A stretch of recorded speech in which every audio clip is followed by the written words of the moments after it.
launch us live, and then we're going to talk Legos on the show. Look at that. Of course. That one's nice. I want the diorama of the Scout Troopers through Endor. Yeah. We'll talk in a minute. Yeah, well, let's do that. Let's do that. Wait. Oh, that's right. Here we go. They're not managers. They're not scouts. They've spent exactly 0 hours in a baseball front office. Though one of them did play baseball in Poland. Welcome to From the Peanut Gallery, where above-average fans give you below-average takes on America's pastime and other stuff, too.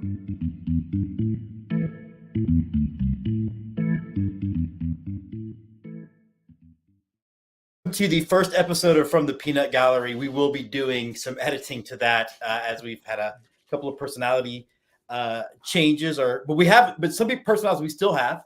We have Emily Nyman from, longtime Corey Seager fan, Emily Nyman. Emily, how are you today? I'm great. How are you? I'm doing well. I was really disappointed that baseball stopped after Game 5 of the ALCS. I don't know why they did that, but weird. And then for his second night live in a row with someone else, we have Ed Rivera of the Dad Hat Chronicles. How are you?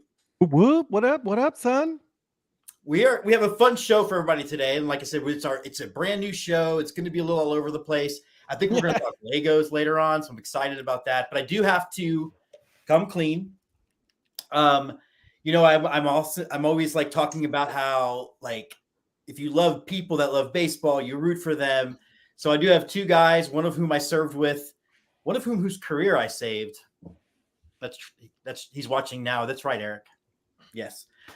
Who are big Rangers fans and have been for life. And so congratulations to them on winning. And for as much as I have real issues with the organization and their viewpoints on things like Pride Night and this and that, that's not the fans' fault. And a lot of people got to celebrate. And so congratulations to all the Rangers fans out there.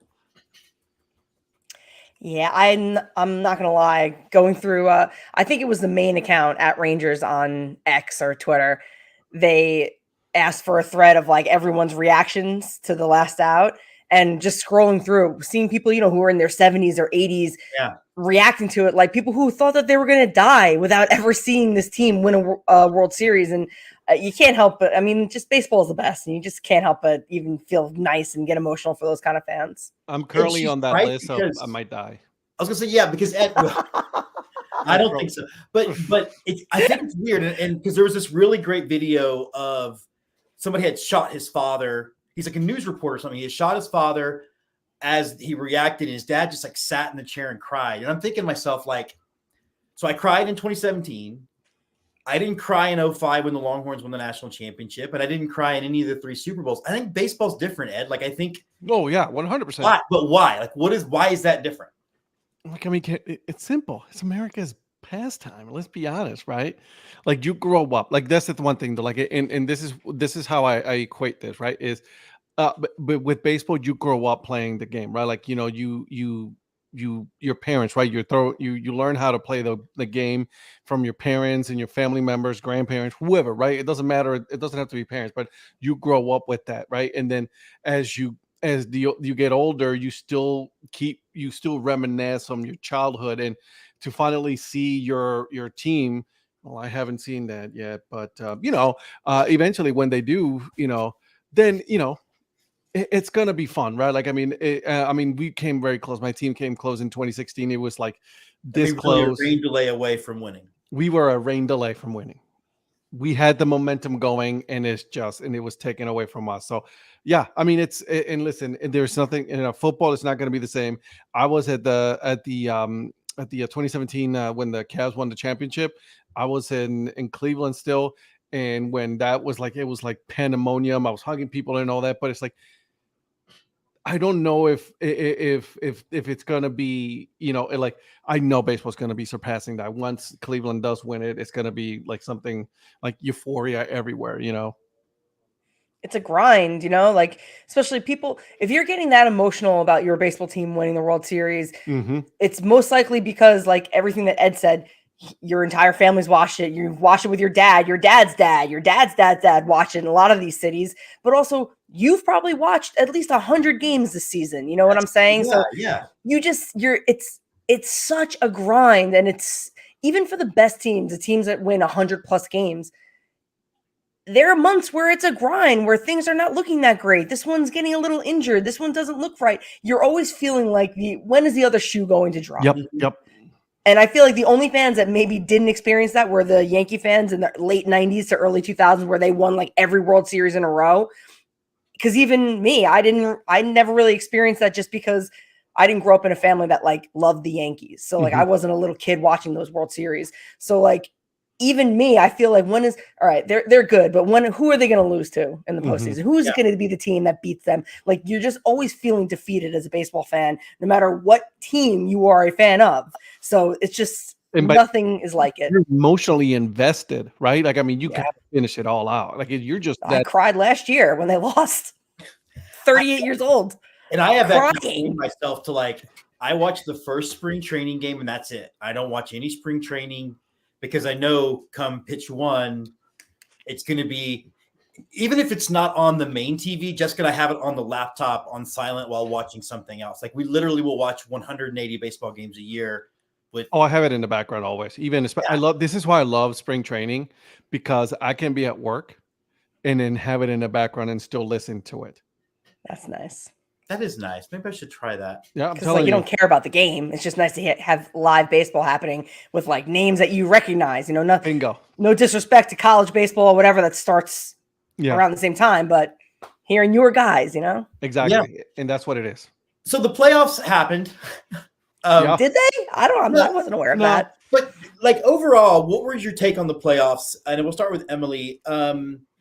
Like, obviously there were some good games, but looking back, it didn't feel like they were that competitive. And I know, even though like both CSs went 7 and the World Series really wasn't competitive, but I don't know. It felt like while the series were close, none of the games really were, except for like the Astros winning Game 5 when they had the comeback. Like, what are your thoughts on just the quality of the World Series, or the playoffs in general? And then we'll go to Ed right after.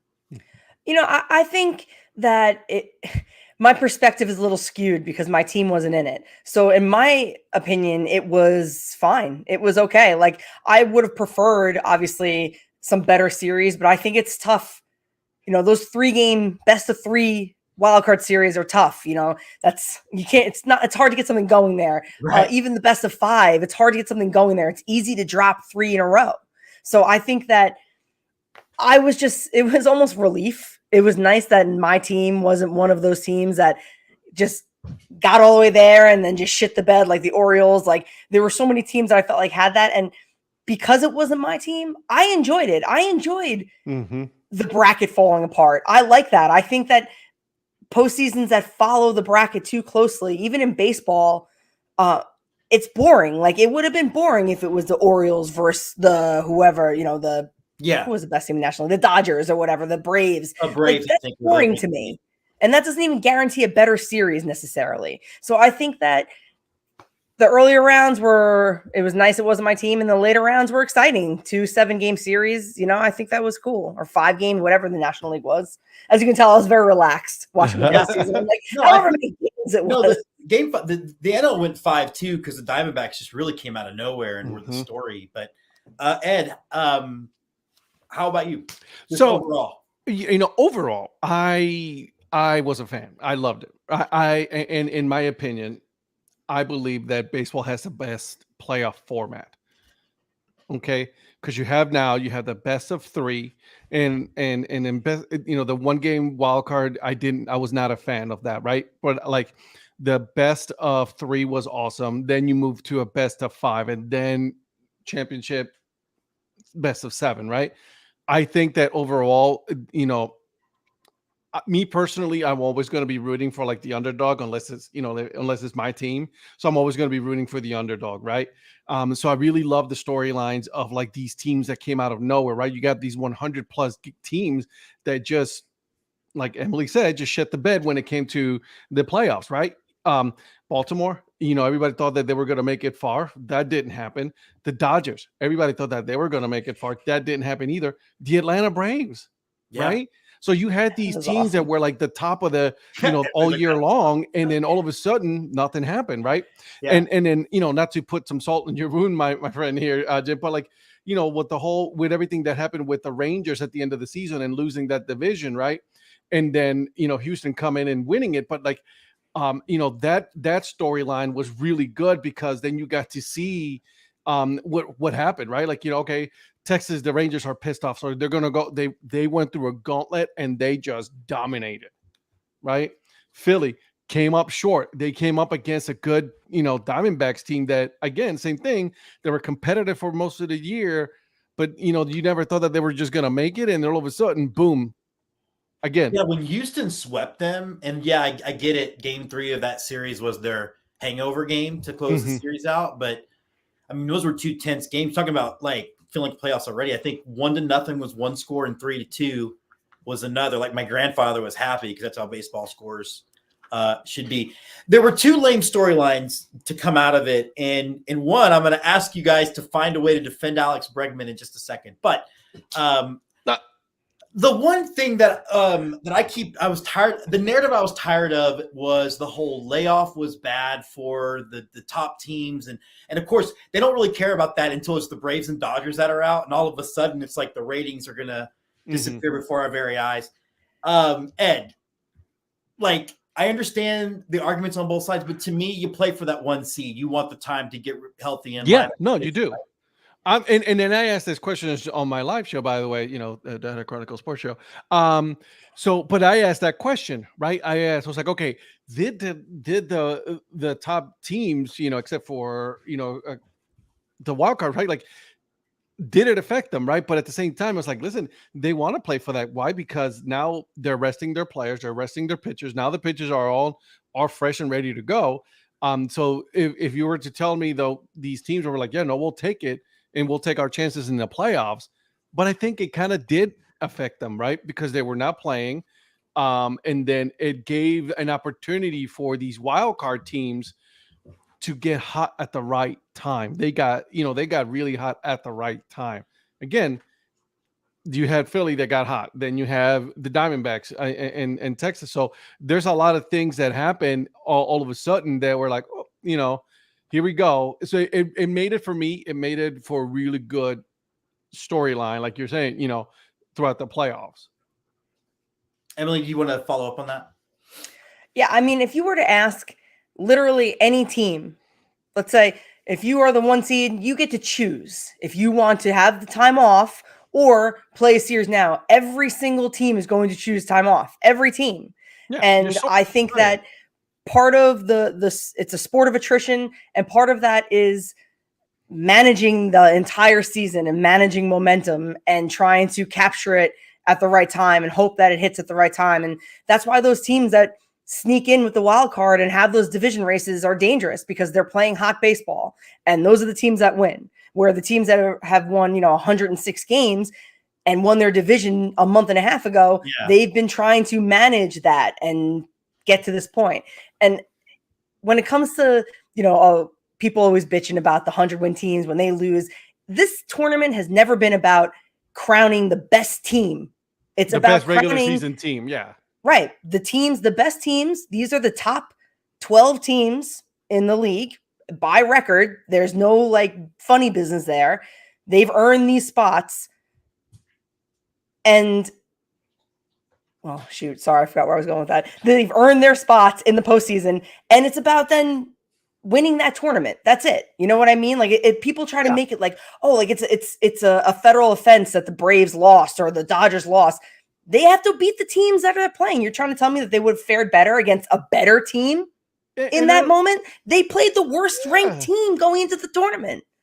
Well, and that's it too. Like for one, you have to acknowledge that the playoffs are not the same, because you're taking a sport built on large sample size and reducing it to minuscule. And Ed, to use like a college sports thing, that's why they do a regular season champion, right?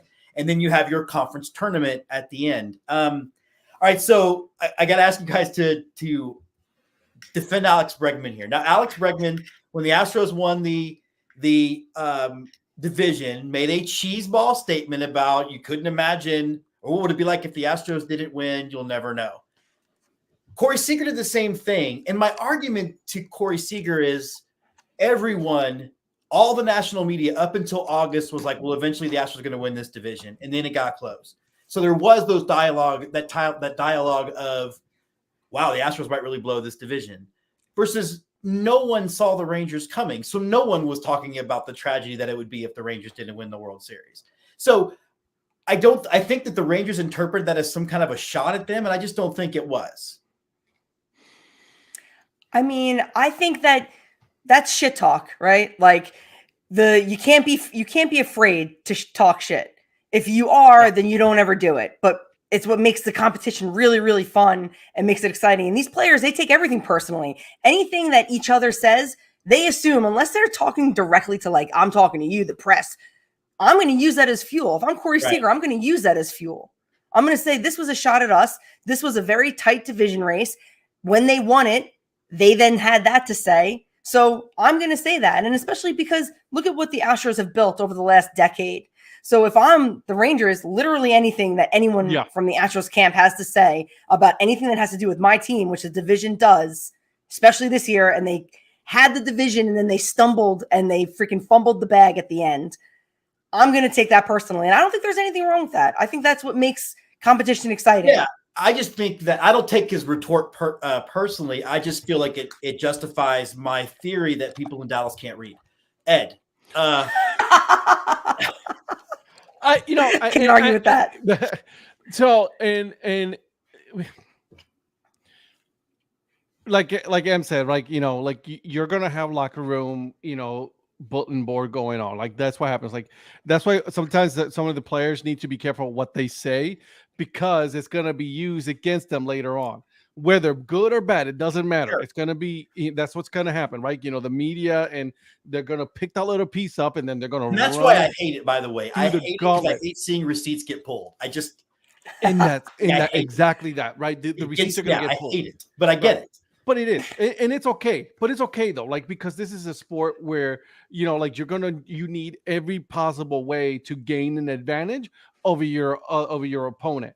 So I don't, okay, Corey Seager took it offense. First of all, the guy was an MVP with the Dodgers, and now he's an MVP. I mean, World Series MVP. So like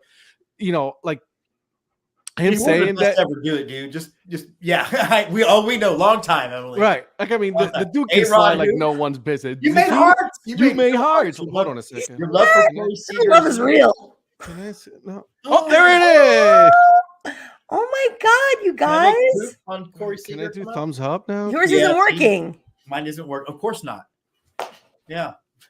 Now we're just going to sit here for the rest of the show. Right, the next right. Just waving it. Seeing what hand gestures will come up with what. That's for the people listening. But we're such a dorks.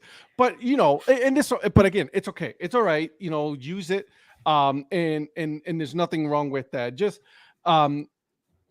you can use it. Here's the caveat though. Like, use it to motivation.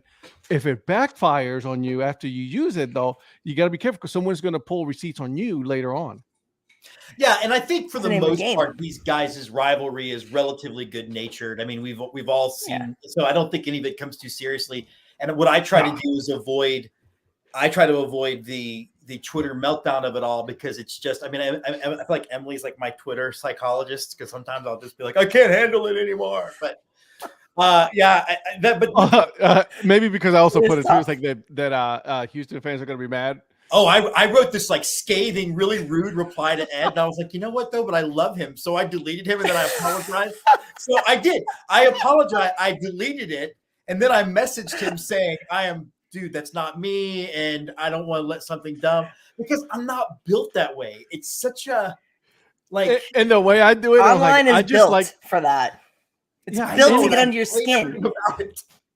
And I thought it was hilarious though, because I know, there's there's gonna be some people that are just gonna be some rivalry between these teams on both sides of the fence, right? It's just the same with us, with Cleveland fans. Like, you have those teams that you just hate no matter what, right? You're taught to. That's just the way. Oh my God, this was the haters World Series for me this year. Like, I almost couldn't believe the way that things is. My team losing, I'm used to. Whatever. Them not making to the postseason, I have to admit I'm not used to, but I was over it.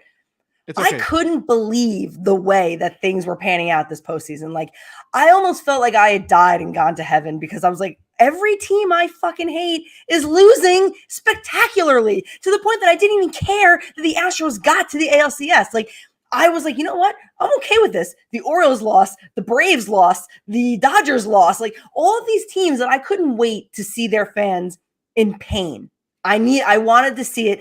I said to my cousin weeks ago, I said, watching, and I thought it was going to be the Diamondbacks, but I should have known it was the Phillies. I said, watching the Braves, 106 win Braves, get ousted in the divisional series is going to hit like heroin. And then it happened. I was like, this is incredible. I can't believe this.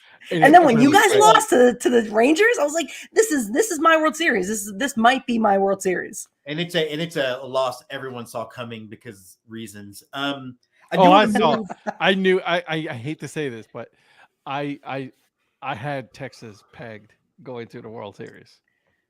Well, I mean, they're good. Their offense. I didn't going in.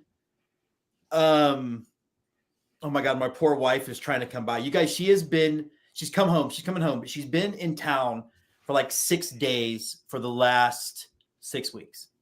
And so she said, they just made me gate check my bag, and now I'm going to cry. I just want to come home, and the thought of having to do baggage claim has put me over the edge. Aww. I love you, sweetie. And Emily doesn't mean it when she says she's happy your Astros lost. Not your Astros, Jess. I mean Jim's Astros. Oh, wow. I'm very sad that they lost. I did not want that for you. Well, my wife asked me if who are you rooting for? I'm like, honestly, I'm not rooting for anybody. Like, I'm just the most hilarious outcome is what I was rooting for, and it happened. And I was happy when, like, when they're talking about like all the viewership going down, and I'm like, good. Because as we talked about, Ed, that's not a Diamondback Rangers problem. That's an MLB's business strategy. That's why I say good, because it's an MLB problem, because they said, oh, it's a regional sport. No, it's not. You made a mistake.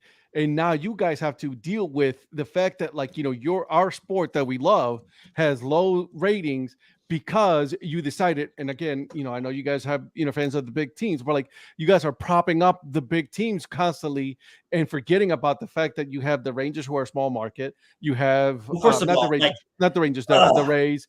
The Rangers and Astros market's the same. And Dallas and Houston are not.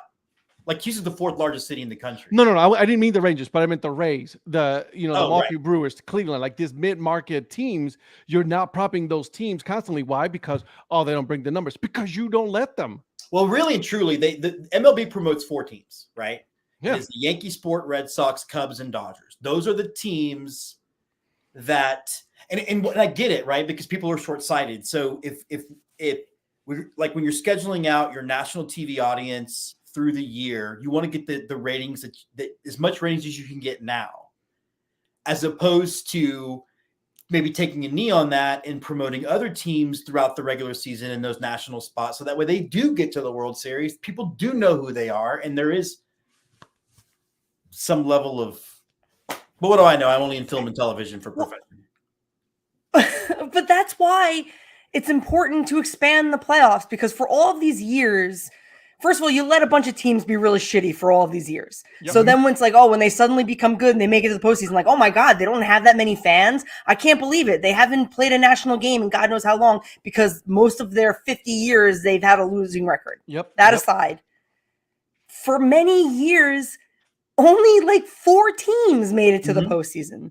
So when you have a field of 30 teams and only 4 of them are going to make it, it was easy for the stack to be decked in the Yankees' favor and then in the Red Sox favor. So when they expand playoffs and when teams complain about it, especially a team like the Braves and their fans, like their fan base was spread for a long time because they were really good. And plus they had the Turner TNT thing. So people were seeing their games nationally for many years. Yeah. When you have the younger teams and the teams that no one really knows, the smaller market teams, giving them a chance is good for the game, because MLB has made their bed with the regional sports networks. So now they have to lie in it for a very long time. So look what it's tough for them to break out of it. Networks. Yeah, look what happened. Right. Especially with the Diamondbacks. Weren't they the ones that was that the Padres? The Padres are the ones that that MLB took over. Yeah. And then Right. Cleveland is very close by with Bally Sports still dealing with all that, right? You got Cleveland, you got Milwaukee, you got this mid-market that are filling. The Rangers Bally Sports Twitter account was the most unprofessional media organization I've ever seen. And every time they would post something, I would just comment with, y'all aren't bankrupt yet.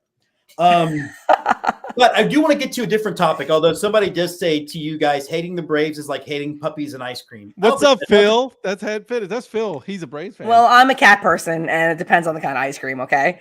First of all, I don't know that I would go there, Phil. Yeah, the Braves are like puppy. No, hating the Braves is like. I have no analogy at this point in time, but you get the idea. Like, by the way, are y'all digging the Roswell Invaders? I love the neon green. That is sick. Yeah, I'm a big fan of neon. Yeah, I'm digging Huge it. fan. So all three of us are in a different situation that's the same. So Ed, new manager for the Guardians, Astros looking for a new one, and Aaron Boone's coming back.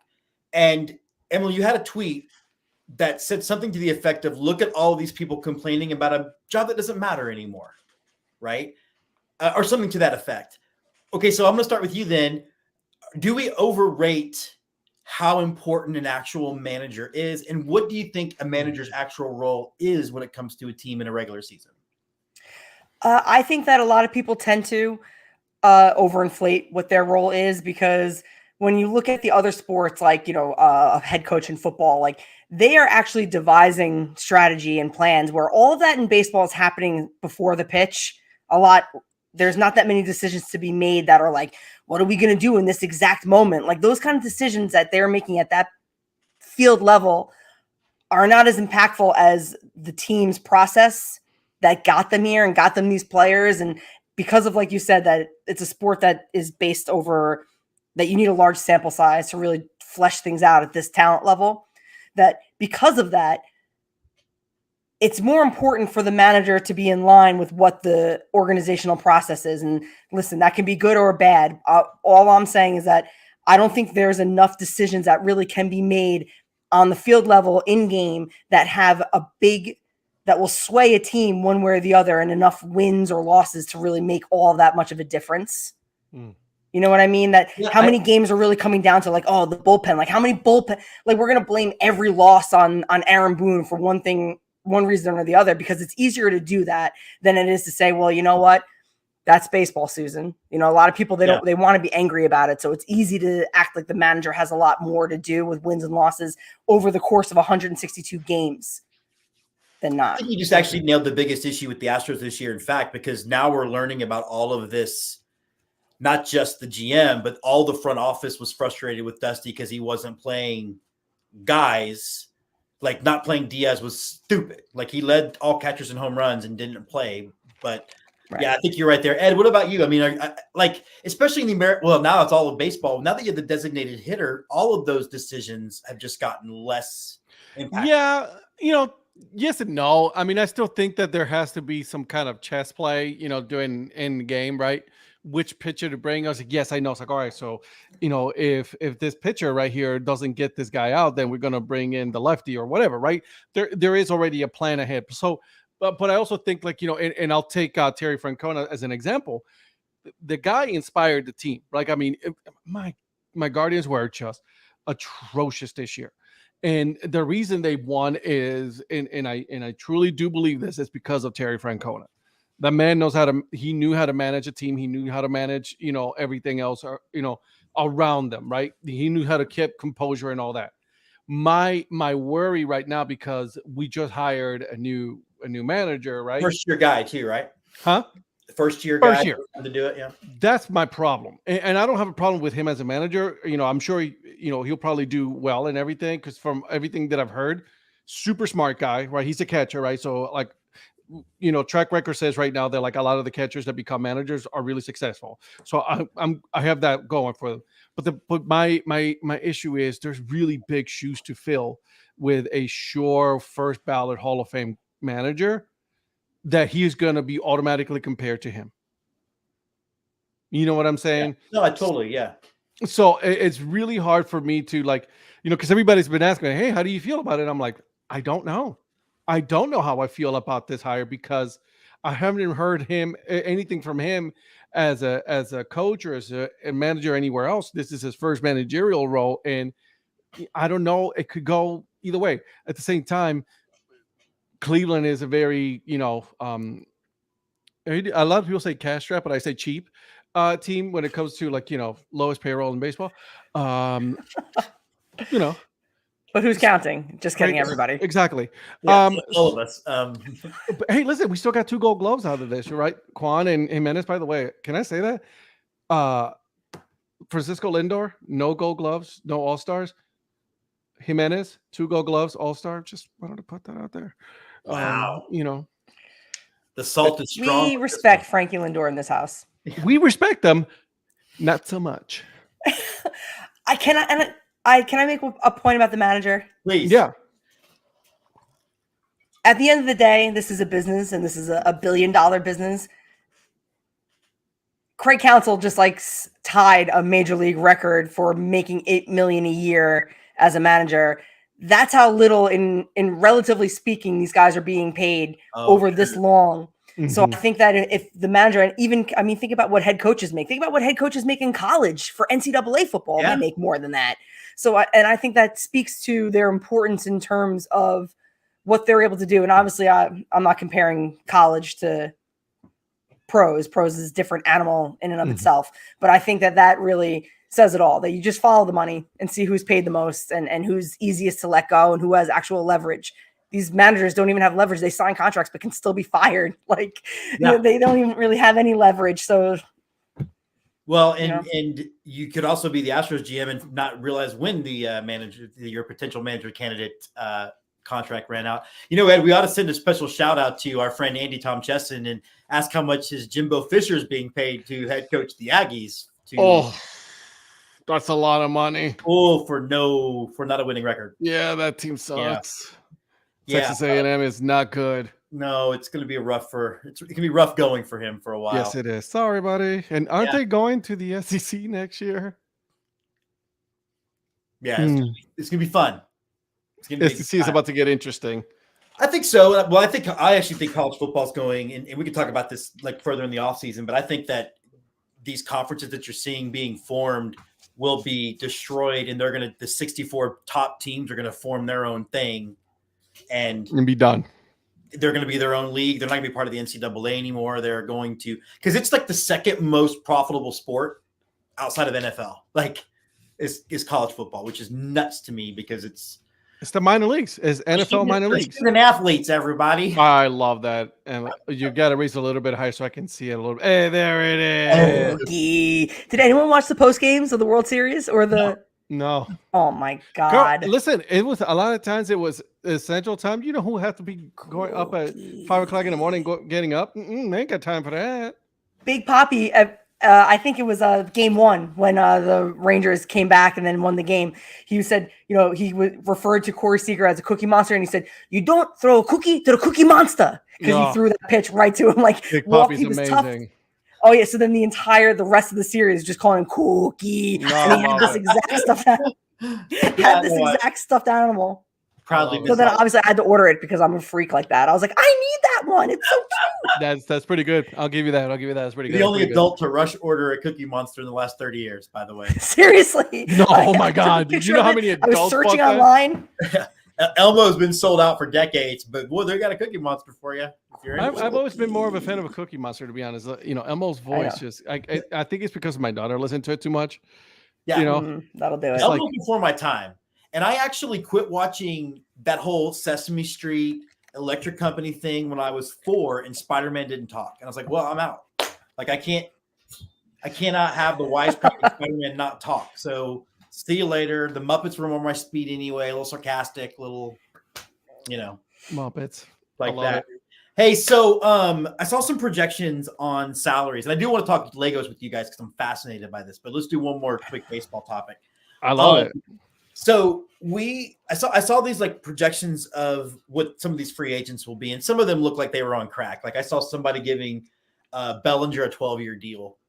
What? 12 years? Yeah, I don't know. Was that Bellinger's burner account? Yeah, no, it was like Fangraphs projections or something. There's no way they're going to give Shohei with a 12-year, $500 million deal. And my question to you guys is, now that we know he can hit, and it's going to remain to be seen if he comes back from 2 Tommy Johns, does that mean he's still worth, like, if before he got hurt? Absolutely, totally.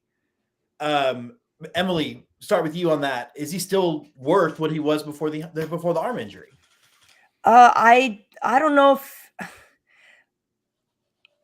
I guess not. I think that maybe, if anything, he may be able to keep a similar like average annual value to whatever he was going to get, but maybe the years he might not be able to get the same amount of job security now with his arm injury. It's hard to say because it's not like his arm fell off, and it's not like it's 1979 and he's Tommy John. He's the first guy to get this and it's really experimental. Like, we know now that pitchers can come back and not only be just like they were, but they can. But the statistics to coming back after your second one, it's not good. And this is I guess probably not. I mean, who am I kidding? I'm like giving the owners way too much credit. They look for any excuse to not pay these guys. See, so no, of course this is not going to be worth that. Capitalism part of this whole thing. Like, I know, I'm like acting like these aren't like these. Like, whatever let's be honest. These owners don't want to. They're cheap as hell. They're not going to. No. Picture like the most cartoonishly villainous multi-billionaire that you can possibly picture. That is like every owner in the league. And they are going to take any excuse. If this guy had a fucking hangnail, they would be like, you're not worth that every year. So what am I kidding? Yeah, of course not. He is definitely not worth the same. That's why he tried to push it as far as he could. Did you just say that about the Dallas Cowboys owner? Jim, did you hear that? Yeah, he is. He is like Scrooge McDuck. Yeah. Yeah, there's still this is but no, sliding down a big pile of like gold coins. But you brought it up, and so I'll pivot back to the Astros for a second, because Astros fans are knee-jerk panicking that they believe that Jim Crane's going to turn into Jerry Jones, and there's two major differences, and that is the Cowboys are the most valuable sports franchise in the country, maybe on the planet, regardless of what they do. If the Astros slide into another period of mediocrity, they will that popularity. And right now, Jim Crane is buying all this land around Minute Maid Park to basically build a ballpark village.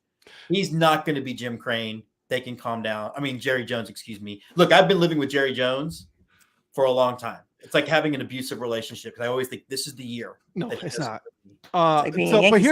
So I'm glad you brought this up, right? Because here's what I think, right? On Shohei Ohtani, first I'll say this. Shohei Ohtani, I think he probably will get the money, and here's why.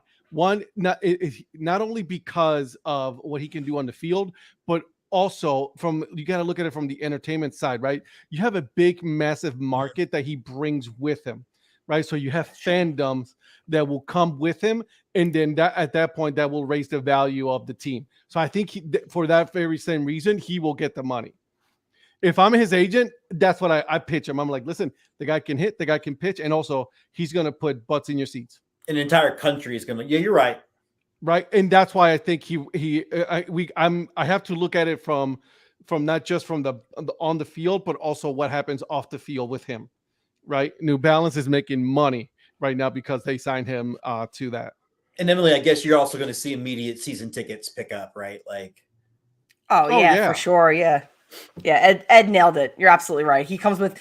Because you can say that about a lot of players, and we say that about the top free agent every year, I feel like, even with Aaron Judge. That you always try to talk, what they can, you can market them, they're marketable. But none of them, with the exception of maybe literally Ken Griffey Jr. and not even him, he revolutionized, I think, like merchandising and marketing for MLB players. They would make his silhouette the Major League Baseball for Ken Griffey. I know. And everybody would be like, thumbs up. I totally agree.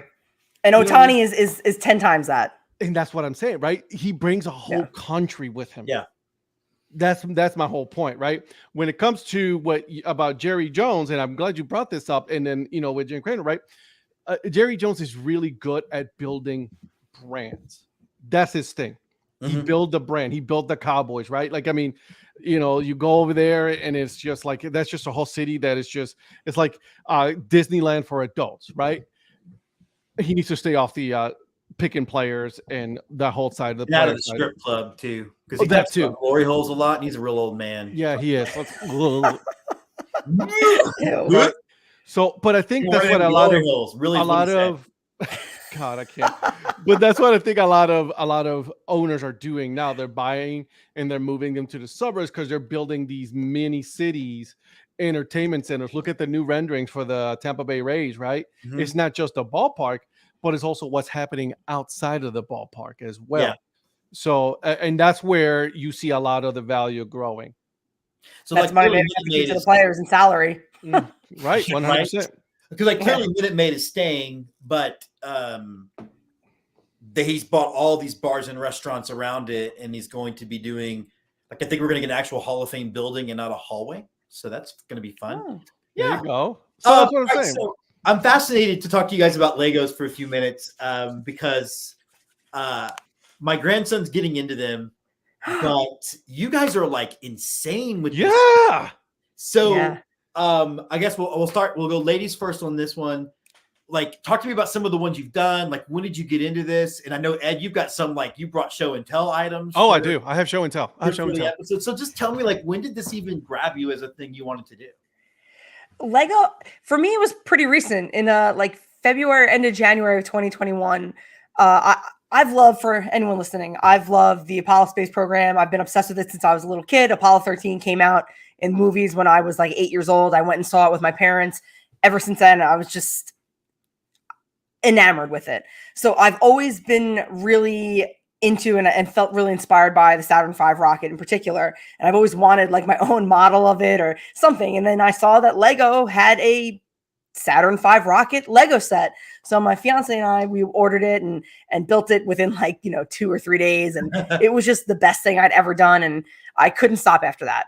And now about 60,000 Lego bricks worth of sets later into only 2 years later. It's just the best. It's the best hobby. I love it so much. And listen, it is such a relaxing thing to do. Yeah, it is. And challenging. It's great. It like, if I want to just tune out everything else and just do Legos, that's what I think. I have my little desk right now.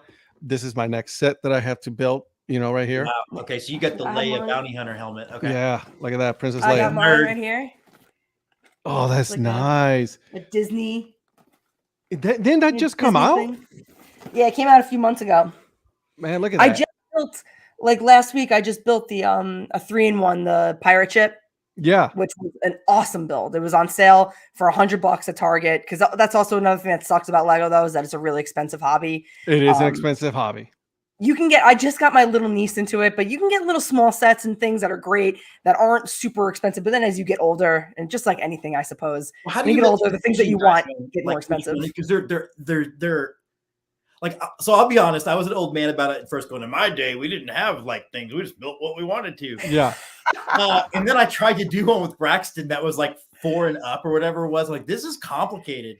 So how did you guys how do you decide what sets to get? I mean, I know they're not cheap.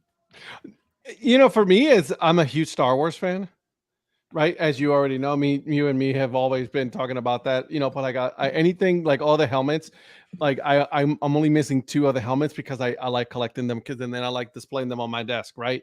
Mhm. I have that. I have a Volkswagen Beetle. I'm a huge Volkswagen Beetle fan. I want to own my own classic one day. So I like those are You the and things your that dad had Volkswagen bus, man. Oh, dude, I would love. So I even told my wife, because they just brought out the new Volkswagen bus, right? It's an all electric ID bus. I want it. I get one of these from Texan, but whatever. I want it. Right. So that's what it is. It's nostalgia, right? Like you love doing that. I don't know why. Yeah, I actually, my fiance and I, before we recorded, we were at Target because I wanted to get a new set. It took me a half hour to decide on the one that I ended up buying because I want to build all of them. Like, he was like, it looks like you're not really that interested in any of those. I said, no. It's not that I'm not interested. I'm interested in every single one of these. I want all But of I them. only have, $120 to spend on Lego right now. So It's your It's- Lego budget. I'll build anything. I love Star Wars. I love building the houses. I love the modular buildings because building like a full building is cool. I built Hogwarts. Oh like my God. 6,000 I got my pieces. daughter into those. Oh, it's so great. Into all the Harry Potters. As a matter of fact, we signed her up because there's a class in her school that you go in an hour early before you go to school. You can build Legos, and they teach us like engineering, science, problem solving, but they use Legos. You guys should watch Lego Masters if you don't. Oh my Watch god, it. are you kidding me?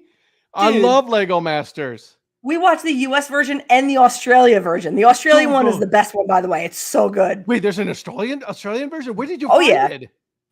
I'm My loving everything about fiance found it online. You gotta send me the info. I gotta watch this. It's so good. It's the things, Jim, you should try watching it. It's really the things that these yeah, people I are able will. to create Will out of their Arnett is brains the host, from too, nothing. on the US Yeah. version. Like, Yeah, no, it's but I so love good. that. I love the passion part of it because, like, I'm looking, like, in my office, I've collected all of Indiana Jones's stuff that he gets from the movies, and I have an actual Pazuzu demon from The Exorcist and a copy of the Rite of the Exorcism just to balance things out. Yeah, of course. So I love it. I love passion. And Emily, I'm a big, like, if I know something would like something, I pick it up and I'll send it to you. I have an Astros hat that I've ordered for you.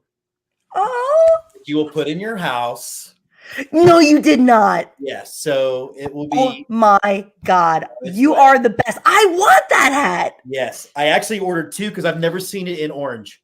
So Wow. Thank you so much, Jim. So- You are the best. yeah, I will get that in the mail to you as soon as it gets to me. So yeah. Oh my god. And this is my fiance. This is one I just built. This pirate ship. Oh, that is so cool.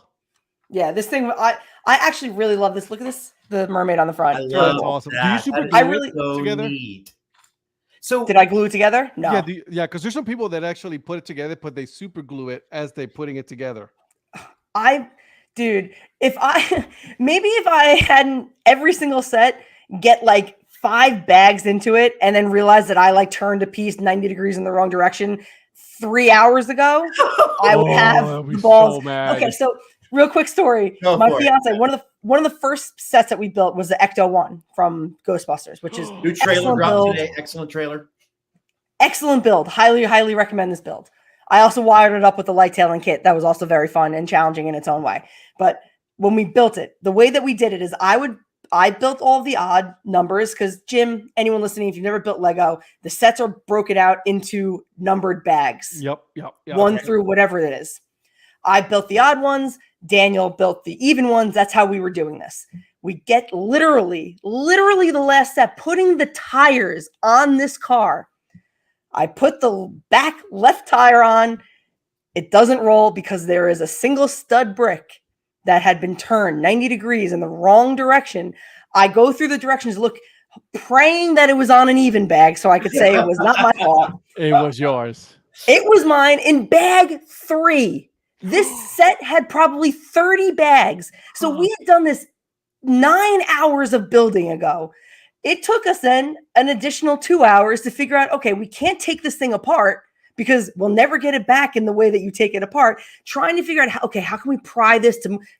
We were able to make it happen, but it was still touch and go there. So that is why I will never super glue any of these freaking bricks when I build any set ever. I would have had an Ecto that didn't roll. I'd be like, you know what? Let's go. I said that. I was ready to give up. I was like, whatever, it's just sit on the shelf. And he pushed me. I need that personality. That's why I'm marrying him, but Yeah. because he's that kind of guy. And I guess the last question on this, like, do you guys display them or do you? Oh, do yeah. the- Oh, the- yeah. Yeah. So you have them all out somewhere. That's, Oh yeah, I Yeah. built them. I'm not that kind of no. I put them and I display them, all of them. I have the little brickheads. You know what the brickheads are? Mhm. Oh yeah, I have a few of those. I have all of the Star Wars brickheads, and then obviously you guys know who this is, That's right? Doc Brown. Yeah. Oh my god. Dude, those are really old. They don't sell those anymore. They do Very not. cool. I still have them. They're collecting dust, so I gotta go buy this little air gun so I can clean them off and everything. I've been saying I want that. The air guns. Air gun. They're hard to What is dust, that? the Lego sets. They're really hard Here's to something dust. that I don't know if you have it, but this is something that you should get, Em. It's a calendar. Excuse me. Yeah. That's the Yeah. day. I have on my desk That's- at work a little Harry Potter and Hedwig Lego guy. I need that on my desk. This is my calendar. I Where did you change get it every that? day. Lego. Hey, I just got the knight from Raiders of the from Last Crusade in today. I love it. My That's cousin cool. collects all these action figures.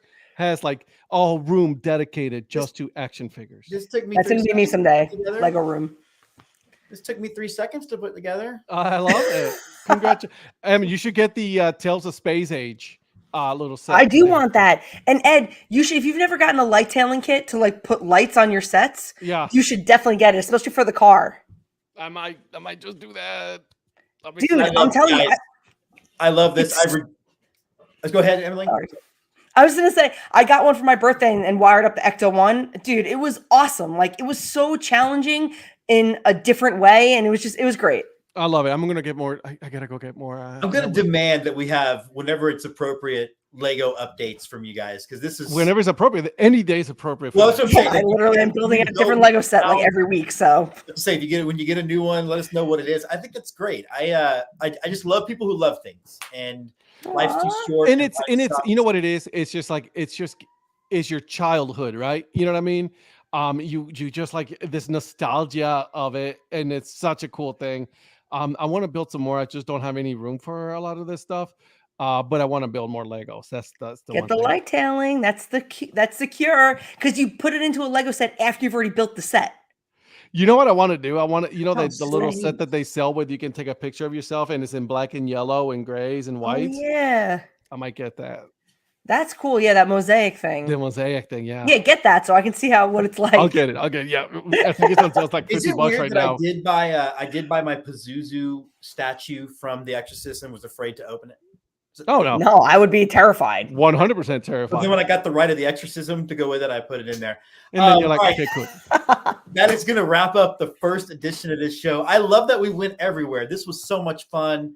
We're going to take Ed. Is going to take over hosting next time. Again, happy Veterans Day to all my brothers and sisters out there who have also put a uniform on. Happy Veterans Day to you. Yeah, thank you, Jim. Thank you for your service. Absolutely.